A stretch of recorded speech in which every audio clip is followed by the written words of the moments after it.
Hello दोस्तों, नमस्कार। मैं खेतेश्वर पब्लिक स्कूल से, मेरा नाम जितेंद्र जोशी। मैं कुछ सोशल साइंस के 10th क्लास का पहला टॉपिक स्वर्णिम भारत प्रारंभ से 1206 ईस्वी तक का टॉपिक पढ़ाने जा रहा हूँ।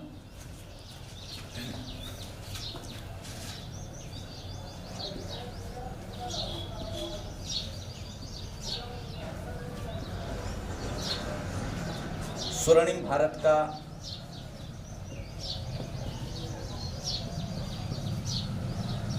इतिहास की बात करें, स्वर्णिम भारत का इतिहास की बात करें तो इतिहास का अगर हम संधि विच्छेद करें तो इति प्लस हास, मतलब इति का अर्थ ऐसा और हास का अर्थ हुआ था, मतलब ऐसा प्राचीन काल में हुआ था। तो स्वर्णिम भारत के बात करें हम तो पहली हम बात करेंगे सिंधु घाटी सभ्यता की। सिंधु घाटी सभ्यता,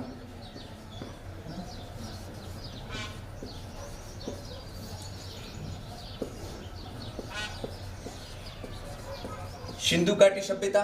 सेकंड पॉइंट हम बात करें तो वैदिक काल की। Third point Ramayan.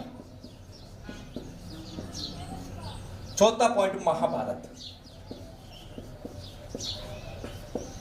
स्वर्णिम भारत का इतिहास प्रारंभ से 1206 ईस्वी तक हम सिंधु घाटी सभ्यता के अंदर हम अलग अलग पुरातात्विक स्थल देखते हैं, जैसे कालीबंगा है, तो कालीबंगा राजस्थान के हनुमानगढ़ जिले में है। फिर हम वैदिक काल की बात करते हैं तो वैदिक काल के अंदर उत्तर वैदिक काल है, पूर्व वैदिक काल है। इसके अंदर ऋग्वैदिक काल है, ऋग्वेद है, सामवेद है, अथर्ववेद है और सामवेद है। रामायण की बात करते हैं और महाभारत की बात करते हैं, ठीक है। फिर आता है महाजनपद काल। भारत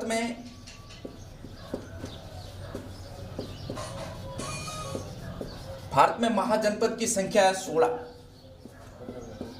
भारत में महाजनपद की संख्या कितनी है? 16। और राजस्थान में महाजनपद काल की संख्या है 4।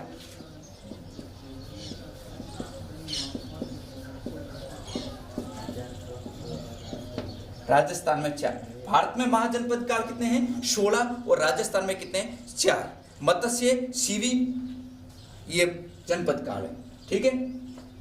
महाजनपद काल किसे कहते हैं कि प्राचीन काल में ऐसे राज्य होते थे जो स्वतंत्र राज्य होते थे, उसी प्रकार हम महाजनपद काल की बात करते हैं, ठीक है। इसी आधार पर स्वर्णिम भारत में 1206 ईस्वी तक के इतिहास में हम शुरू करते हैं मौर्य काल। हमारा टॉपिक आता है मौर्य काल, ठीक है। मौर्य काल के अंदर शासक हैं। मौर्य काल का पहला शासक की बात करें हम तो चंद्रगुप्त मौर्य, दूसरा शासक आता है बिंदुसार, तीसरा शासक आता है अशोक, ठीक है। चंद्रगुप्त मौर्य मौर्य वंश का सबसे शक्तिशाली शासक हुआ था। तो राजस्थान बोर्ड के क्लास 10th के अनुसार ये क्वेश्चन आते हैं, जैसे राजस्थान में महाजनपद कितने हैं तो आपको संख्या बतानी है। भारत के अंदर महाजनपद कितने हैं? 16, वो आपको पता ही है। 16 में से लगभग ऐसे पूछेंगे कि भारत में महाजनपद काल की संख्या कितनी? 2, तो आपको लिखना है। जैसे क्वेश्चन आ गया, पहला क्वेश्चन आ गया, भारत में महाजनपद काल के कोई 2 नाम बताओ।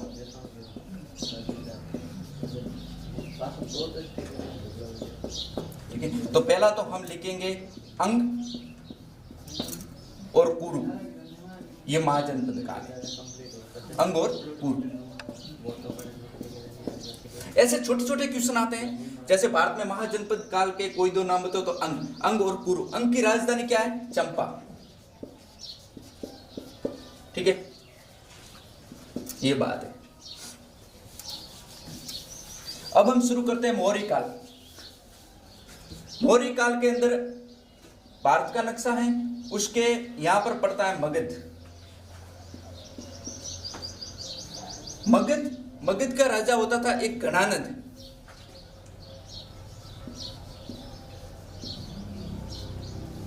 घनानंद राजा था, नंद वंश का अंतिम शासक था गणानंद और नंद वंश का प्रथम शासक था वो था महापद्मनंद। एग्जाम की दृष्टि से भी इंपॉर्टेंट है कि नंद वंश का प्रथम शासक था वो महापद्मनंद था। जैसे आप एग्जाम की दृष्टि से भी देख सकते हो, क्वेश्चन नंबर 2, नंद वंश का प्रथम शासक महापद्मनंद, प्रथम शासक, और नंद वंश का अंतिम शासक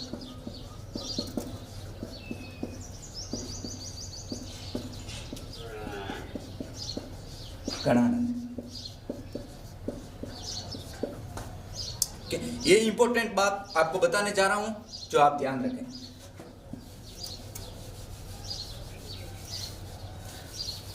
अब हम शुरू करते हैं मौर्य काल का विस्तार। ठीक है, तो आपको बता ही दिया था, यहां पर आता है मगध। मगध का राजा था गणानंद। गणानंद शोकमोज का व्यक्ति था। ठीक है, और यहां पर पड़ता है तक्षशिला। तक्षशिला जो वर्तमान में कहां पड़ता है, पाकिस्तान के अंदर पड़ता है, वर्तमान में पाकिस्तान। तक्षशिला भारत है, भारत के अंदर यहां पर मगध का राजा कौन था, गणानंद था, और यहां पर पड़ता है तक्षशिला। तक्षशिला कहां था, पाकिस्तान के अंदर। अब बात यह ध्यान रखने की, भारत पर सिकंदर आक्रमण करना चाहता था। सिकंदर भारत पर क्या करना था, आक्रमण करना चाहता था। तब तक्षशिला के अंदर एक गुरुजी थे जिसका नाम था चाणक्य। क्या नाम था, चाणक्य। चाणक्य नाम था। चाणक्य को हम कौटिल्य भी कह सकते हैं। ठीक है, आप 10th के बोर्ड के हिसाब से भी ध्यान रखें कि चाणक्य का नाम क्या है, कौटिल्य नाम भी है। और राजनीति के अंदर भी चाणक्य ने बहुत उपलब्धि पाई है। 180 इसके अधिकरण है। कौटिल्य इसका नाम है। क्यों चाणक्य को कौटिल्य क्यों कहते, क्योंकि इसकी कुटिल बुद्धि थी, और कुटिल बुद्धि होने के कारण इसका नाम कौटिल्य पड़ा। ठीक है, अब हम देखते हैं कि सिकंदर था, सिकंदर भारत पर आक्रमण करना चाहता था।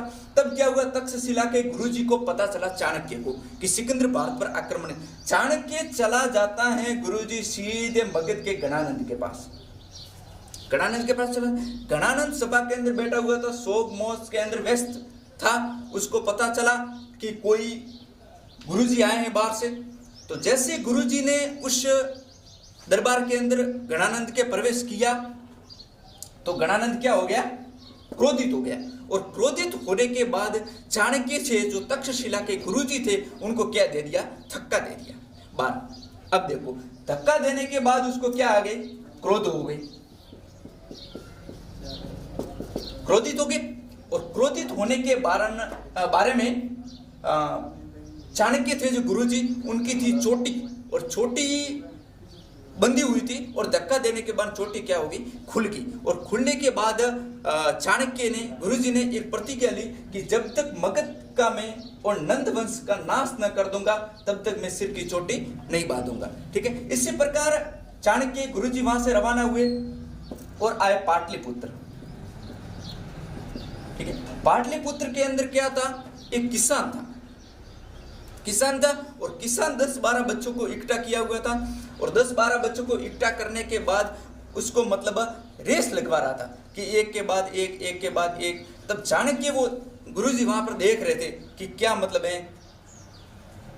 देखते देखते उस किसान और कुतिया की होड़ लगी, और एक आगे जानवर खड़ा था। ठीक है, मतलब पहले पकड़ेगा उसकी क्या होगी, विजय होगी। ये कौन देख रहे थे, चाणक्य देख रहे थे। तो उसको मतलब बच्चा उस जानवर को पकड़ लिया, तो पकड़ने में तेज निकला, इसीलिए उससे चाणक्य ने उस बच्चे का वैसे नाम देके तो चंद्रगुप्त मौर्य था, उस बच्चे को चाणक्य ने पहचान लिया।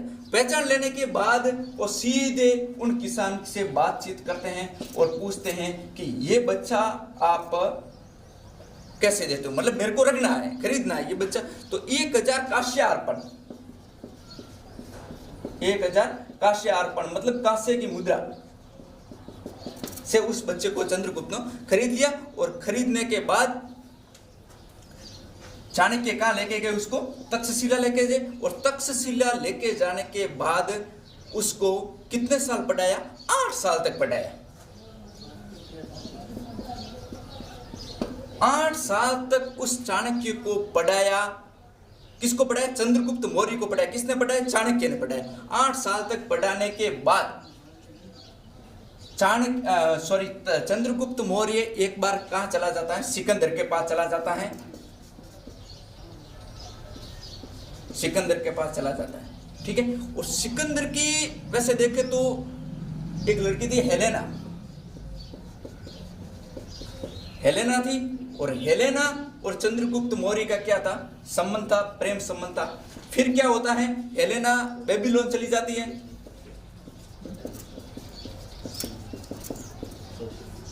ठीक है। और चंद्रगुप्त मौर्य अलग हो जाता है। और फिर चंद्रगुप्त मौर्य मगध का नाश कर लेता है। इसी प्रकार मौर्य काल के अंदर नंद वंश का नाश हो जाता है और मगध साम्राज्य को अंत, और चंद्रगुप्त मौर्य क्या बन जाता है? राजा बन जाता है। चंद्रगुप्त मौर्य मौर्य वंश का पहला। दूसरा आता है बिंदुसार। 25 साल की उम्र के अंदर ये नंद वंश का शासक बन जाता है, ठीक है, बिंदुसार। और तीसरा आता है अशोक। अशोक एक महान सम्राट जाना जाता था। अशोक एक महान सम्राट था।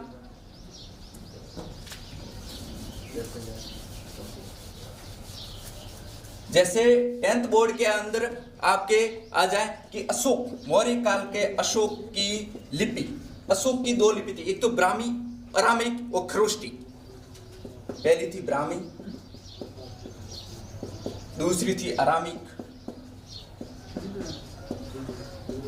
और तीसरी थी खरोष्टी, ठीक है। अशोक की ब्राह्मी, अरामेकी और खरोष्टी, ये आप 10th क्लास के बोर्ड से हिसाब दीजिए कि अशोक की कौन सी लिपि थी, ठीक है। ये बात है।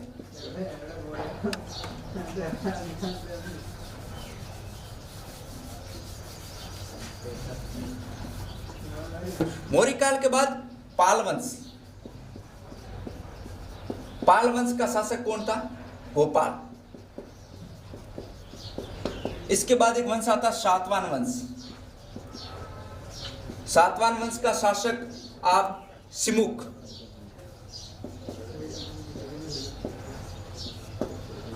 ठीक है। यह वस्तुनिष्ठ प्रश्न आ सकते हैं कि पाल वंश का प्रथम शासक कौन था? गोपाल। और सातवाहन वंश का कौन था? सिमुक था।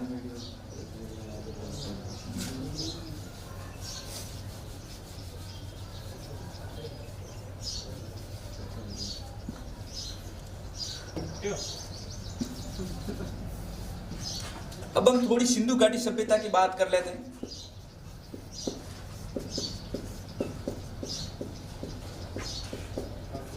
सिंधु घाटी सभ्यता, सिंधु घाटी सभ्यता के अंदर पहला हम देखें तो आ जाता है कालीबंगा।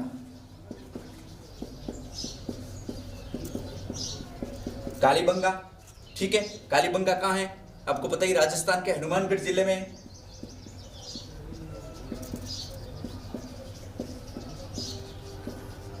हनुमानगढ़ जिले में। याद रखना है आपको, सिंधु घाटी सभ्यता आपके टॉपिक के अंदर है। इसके अंदर आ सकता है कि कालीबंगा, कालीबंगा कहाँ? राजस्थान के हनुमानगढ़ जिले में। बात समझ में आ रही है, ठीक है। दूसरा, जैसे सिंधु घाटी सभ्यता के अंदर उत्खनन में देमाबाद, देमाबाद आ जाता महाराष्ट्र के अंदर, ठीक है। तीसरा आ जाता है कुनाल, हरियाणा में, ठीक है। कुनाल से हमको क्या मिले? चांदी के 2 मुकुट मिले हैं। और कालीबंगा, कालीबंगा के एक और आता है मोहनजोदड़ो, मोहनजोदड़ो, जिसका मोहनजोदड़ो आ जाता है, ठीक है। कालीबंगा का वैसे शाब्दिक नाम है काले रंग की चूड़ियां, ठीक है।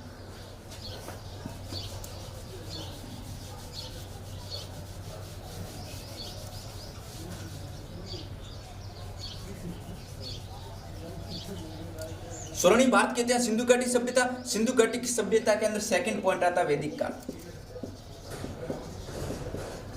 वैदिक काल, वैदिक काल के अंदर 4 वेद की हम बात करते हैं तो फैला है ऋग्वेद,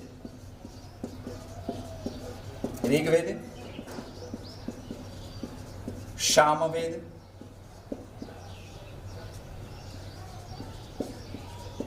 अथर्ववेद और यजुर्वेद।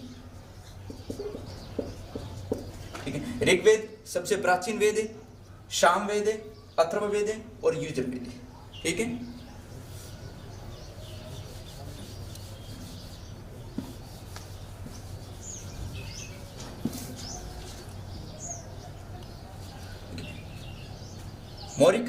मौर्य काल के बारे में हमने पढ़ा। फिर भारत के महाजनपद, भारत का महाजनपद आपको पता ही है 6ठी शताब्दी के अंदर उत्पन्न हुआ था और उत्तर भारत में, कहां पर? उत्तर भारत में।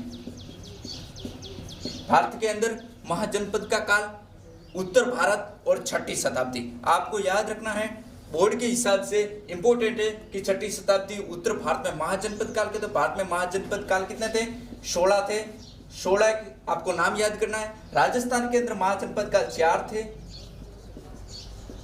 कितने थे? 4। ये बात आपको याद रखनी है।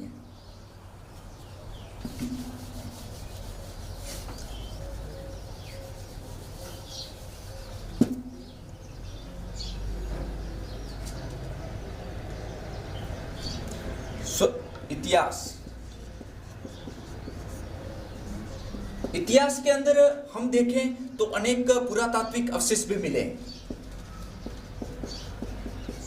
पुरातात्विक अवशेष मिले हैं, मर्द भांड मिले हैं,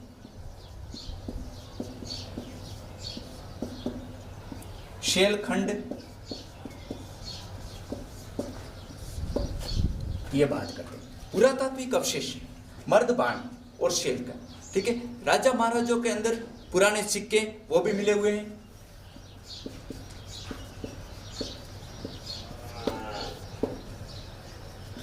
जैसे हमने सिंधु सभ्यता के अंदर पढ़ा हम कालीबंगा, कालीबंगा की खुदाई करने के बाद, कालीबंगा आपको पता ही राजस्थान के हनुमानगढ़ जिले में है। ठीक है, और कालीबंगा की खुदाई करने के बाद हमको वैसे देखें तो कालीबंगा के अंदर मतलब जो लोग हैं इनको इतना पता नहीं था कि पूजा क्या होती है, वो क्या होती है। फिर मोहनजोदड़ो की खुदाई हुई पुरातात्विक अवशेष के अंदर। मोहनजोदड़ो खुदाई में पता चला कि वो आभूषणों सहित व्यक्ति को गाड़ते थे और मतलब पत्थर के सिलबेट मिले हैं, ये मिले।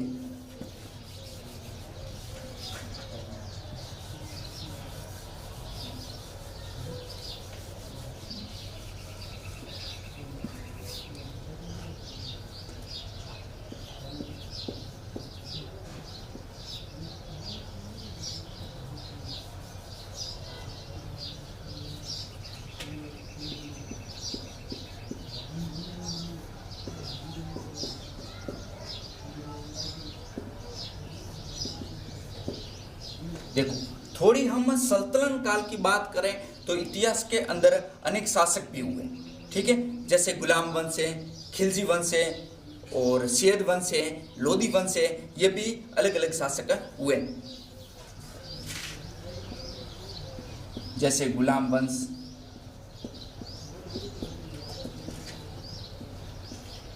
खिलजी वंश, तुगलक वंश,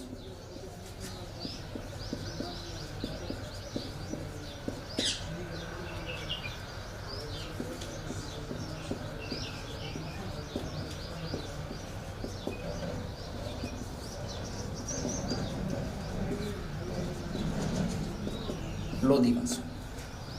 कितने वंश है? 5 वंश है सल्तनत का। गुलाम वंश, खिलजी वंश, तुगलक वंश, सैयद वंश और लोधी वंश। ठीक है, ये बात है। क्वेश्चन पूरे सल्तनत काल के अंदर 2 वंश के नाम बताओ, तो आपको बताना है गुलाम वंश और खिलजी वंश, तुगलक वंश, सैयद वंश और लोधी वंश। यह आपको 5 नाम याद रखने।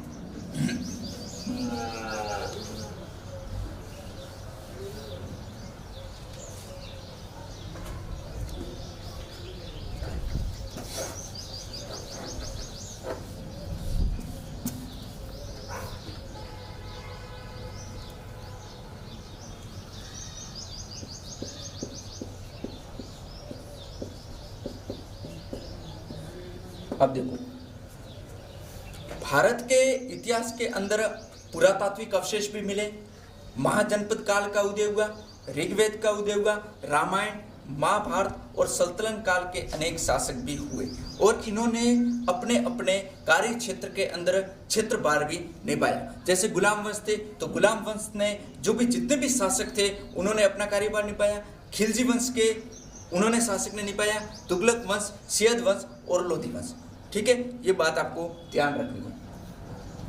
महाजनपद काल थे, महाजनपद काल के अंदर कितने राज्य थे? 16 राज्य थे। जैसे अंग है, मगध है, कुरु है, काशी है, वत्सल है, चेदी है। ठीक है, तो ये आपको याद रखना। अंग की राजधानी आपको पता ही चंपा है, काशी है, काशी की वाराणसी है। ठीक है, ये बात आपको दिया। राजस्थान के अंदर 4 है, मत्स्य, सीवी, सूरसेन, ये बात है। ठीक है, मत्स्य आपको पता ही विराटनगर जयपुर में, सीवी शिवपुरी इसकी राजधानी है, सीवी जनपद की।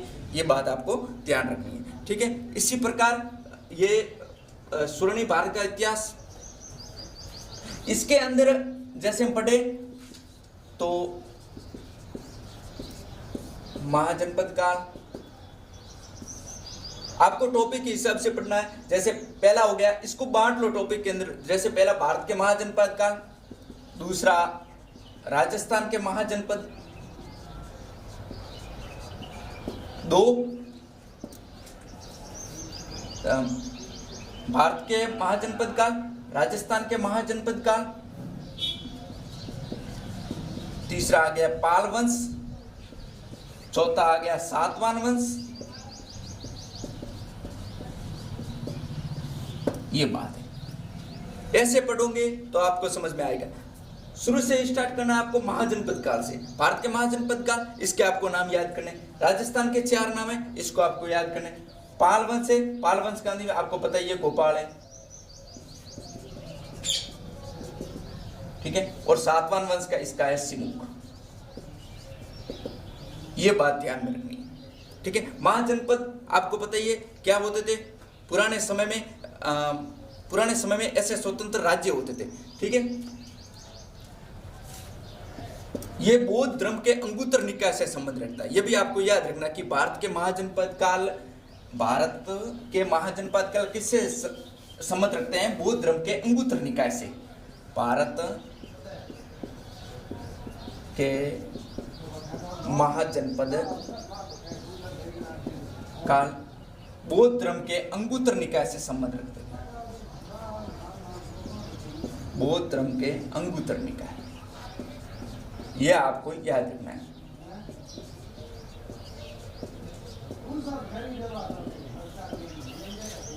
बौद्ध धर्म के अंगुत्तर निकाय और जैन धर्म के भागीरथी।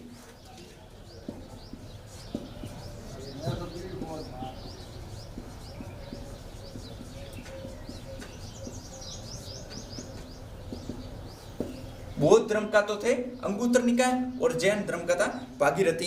ये महाजनपद काल से संबंध रखता है। ये आपको ध्यान। उत्तर भारत और 6ठी शताब्दी, उत्तर भारत और 6ठी शताब्दी।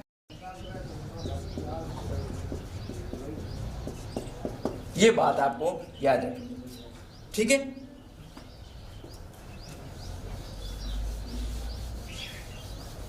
क्या क्या बताया आपको? भारत के महाजनपद काल, राजस्थान के बौद्ध धर्म, सिंधु घाटी सभ्यता और ऋग्वेद।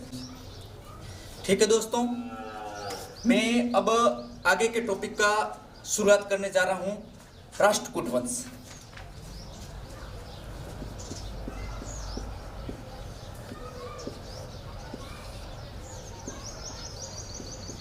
राष्ट्रकूट वंश का निर्माण करवाया था, इसकी स्थापना बोले तो दंती दुर्ग नामक शासक ने इसकी स्थापना करवाई थी। राष्ट्रकूट वंश स्थापना दंती दुर्ग। एग्जाम की दृष्टि से इसके शासक को आपका नाम याद रखना पड़ेगा कि राष्ट्रकूट वंश का निर्माण किसने करवाया था? दंती दुर्ग नामक शासक ने करवाया था और 736 ईस्वी में करवाया था। कौन सी ईस्वी में? 736 ईस्वी में करवाया था।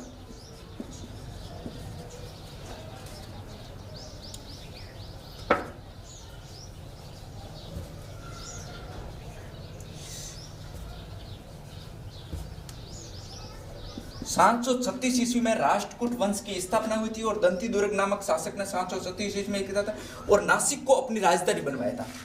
राजधानी किस पे बनाया था? नासिक को।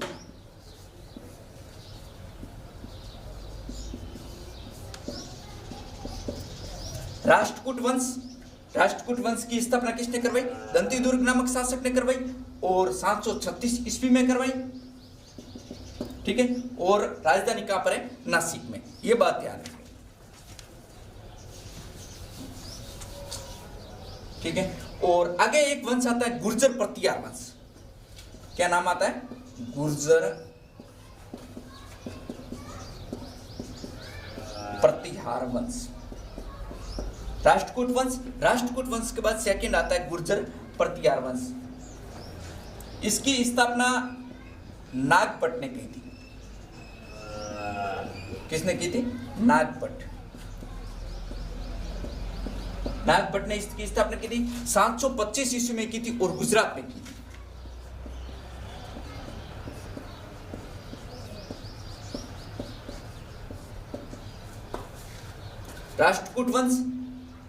राष्ट्रकूट वंश था और राष्ट्रकूट वंश के बाद में आता है हमारा गुर्जर प्रतिहार वंश। ठीक है, गुर्जर प्रतिहार वंश की स्थापना की थी नागपट ने और 725 ईस्वी में की थी और गुजरात में की थी।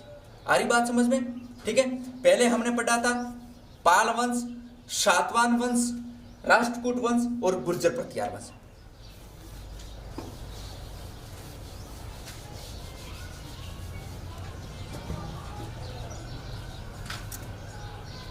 नागपट प्रथम की हम बात करें, गुर्जर प्रतिहार वंश का यह शासक था।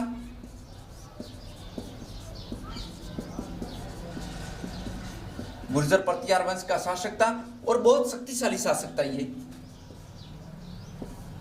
शक्तिशाली शासक,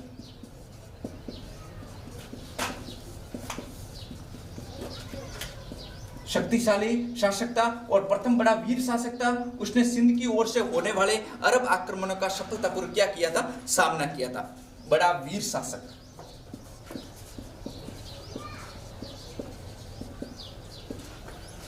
सिंध की ओर से क्या हो रहे थे? अरब आक्रमण। सिंध की ओर से अरब आक्रमण का सामना किसने किया था? नागपट प्रथम ने किया था।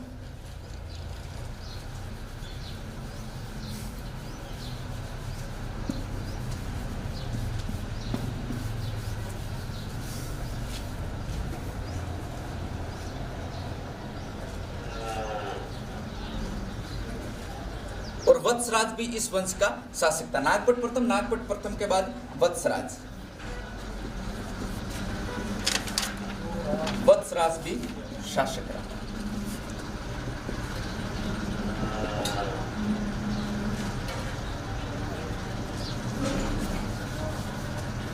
फिर आता चोल वंश। चोल वंश ने क्या किया था? पल्लवों की जो स्थापत्य कला को चोल वंश ने आगे बढ़ाया था। इसका ये पॉइंट है, पल्लवों की स्थापत्य कला को चोल वंश ने आगे बढ़ाया।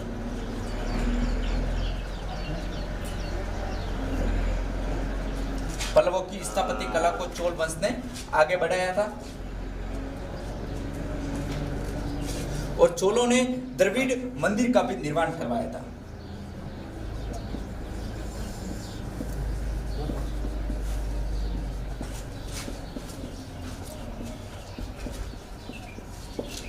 द्रविड़ मंदिर का भी चोल वंशों ने निर्माण करवाया था।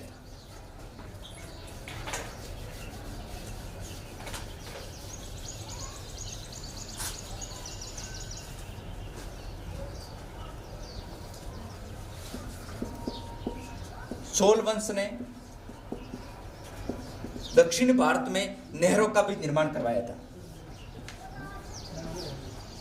दक्षिणी भारत में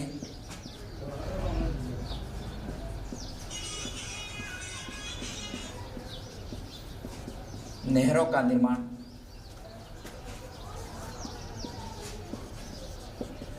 भी करवाया।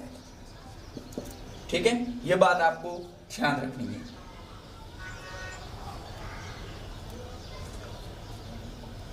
और जो द्रविड़ शैली के अंदर मंदिरों का निर्माण हुआ था उसमें वर्गाकार मंडप थे। वर्गाकार क्या थे? मंडप थे,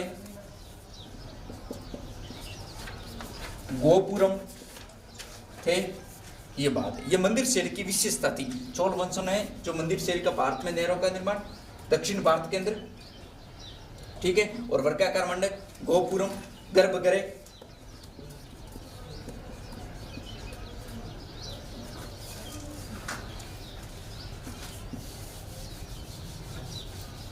फिर हमारा आता है चालुक्य वंश।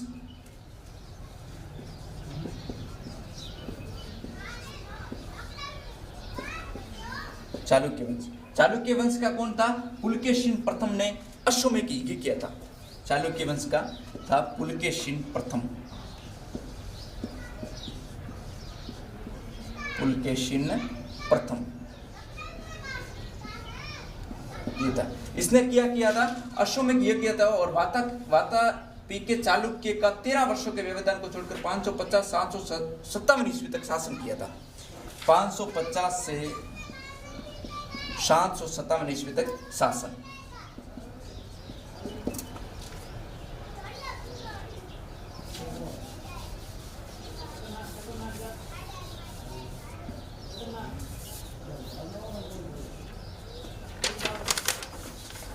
फिर एक मध्य एशिया की जाति थी शक। क्या नाम था? शक। ये मध्य एशिया की एक बर्बर जाति थी।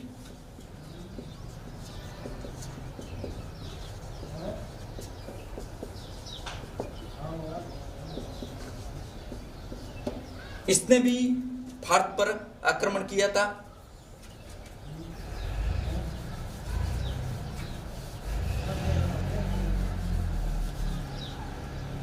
भारत के इतिहास के अंदर फिर शक के बाद आती है हूण। शक के बाद कौन सी आती है? हूण। हूण के बाद कौन सी आती है? कुषाण। ठीक है, ये भारत के अंदर जातियां थी। ठीक है, कुषाण देखें तो कुषाण का राजा कौन था? कनिष्क था। कुषाण वंश का राजा कौन था? कनिष्क। ये बात आपको ध्यान रखनी है एग्जाम की दृष्टि से।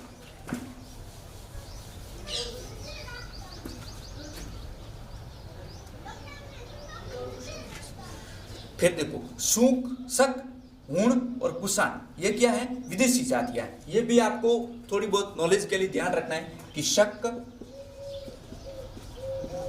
हूण है और कुषाण है, ये क्या है? विदेशी जातियां।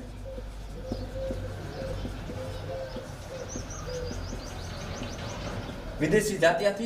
इन्होंने शासन तो किया परंतु धीरे धीरे इनका भारतीय समाज व संस्कृति में आत्मशतीकरण भी हो गया। ठीक है, शक थे, हूण थे और किसान थे, ये विदेशी जातियां थे। इसने शासन तो किया परंतु धीरे धीरे इनका क्या हो गया? आत्मशतीकरण हो गया।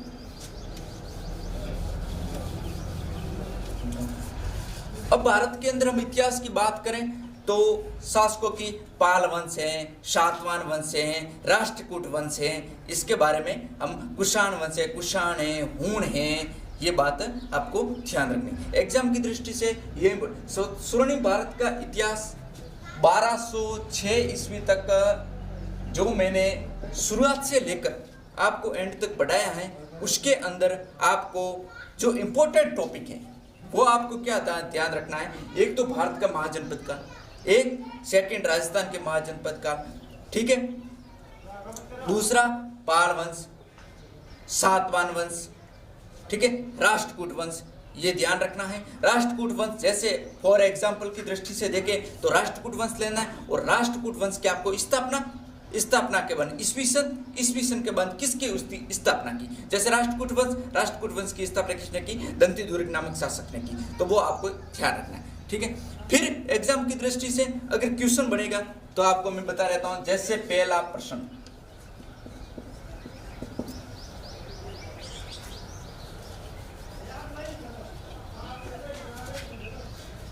निबंधात्मक अगर प्रश्न बनेगा, भारत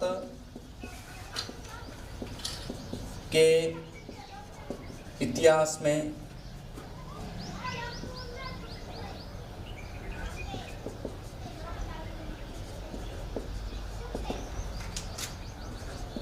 सातवान वंश की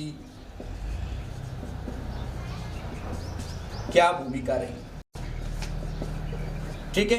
ये आ गया क्वेश्चन। तो आपको सातवान वंश का वर्णन करना है, ठीक है। और पाल वंश की भूमिका के अंदर तो पाल वंश का वर्णन करें, ये बात है।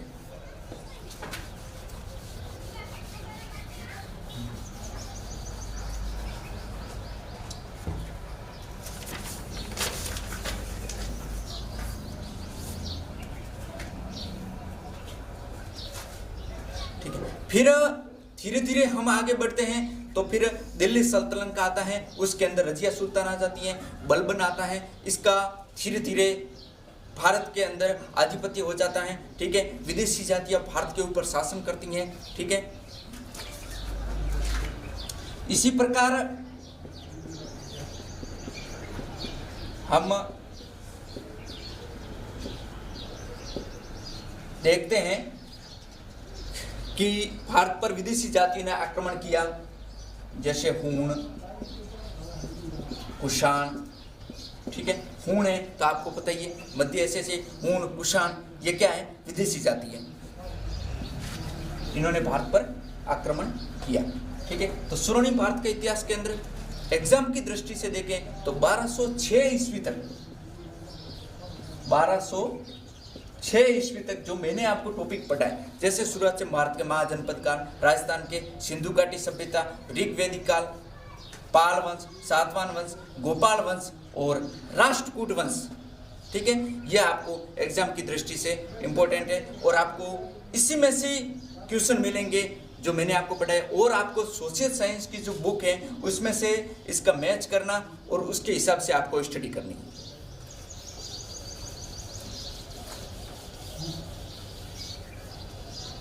इसी प्रकार जैसे दिल्ली सल्तनत काल है, दिल्ली सल्तनत काल के रजिया सुल्तान, बलबन, आगे देखेंगे हमें तो दिल्ली सल्तनत शासकों ने भी भारत के ऊपर बहुत अनेक आक्रमण किए, ठीक है। आपको एग्जाम की दृष्टि से मोस्ट टॉपिक यही है, जैसे सिंधु घाटी सभ्यताएं, वैदिक घाटी सभ्यताएं, वैदिक सभ्यताएं, भारत के महाजनपद काल है, राजस्थान के महाजनपद काल है, और ये वंशों का वर्णन है, जैसे गोपाल वंश, पाल वंश, राष्ट्रकूट वंश, ठीक है। इसी प्रकार आपको याद करना है, ठीक है। एग्जाम की दृष्टि से भी ये इम्पोर्टेंट है और इसी की दृष्टि से भी ये इम्पोर्टेंट है, ठीक है दोस्तों। नमस्कार।